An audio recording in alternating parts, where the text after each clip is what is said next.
দ্বিতীয় মহান গুণটি কি? দ্বিতীয় শ্রেণীর এই মানুষেরা যারা আল্লাহর কাছে প্রিয়, কোন জিনিসটা তাদের বিশেষ মানুষে পরিণত করেছে?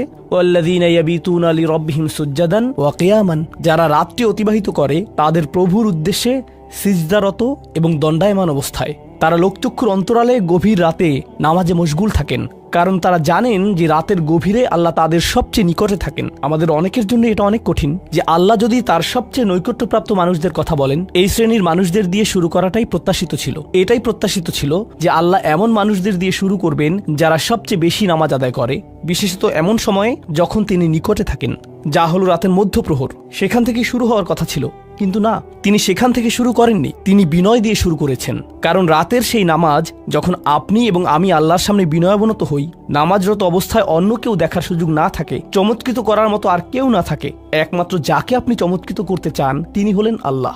আপনার আত্মাভিমান চলে গিয়েছে, আল্লাহর সম্মুখে দণ্ডায়মান হয়ে আপনি পূর্বেকৃত সকল অপরাধ স্বীকার করেছেন, আল্লাহর সাথে আপনি উন্মুক্ত আলোচনায় রত আছেন, সকল অহংকার থেকে মুক্ত হয়ে। যদি নিজেকে অহংকার মুক্ত করতে চান, প্রথম ধাপটি হলো আপনি কি মানুষের সামনে অহংকারকে বিসর্জন দিতে পারেন, আর তারপর আল্লাহর সম্মুখে উপস্থিত হন।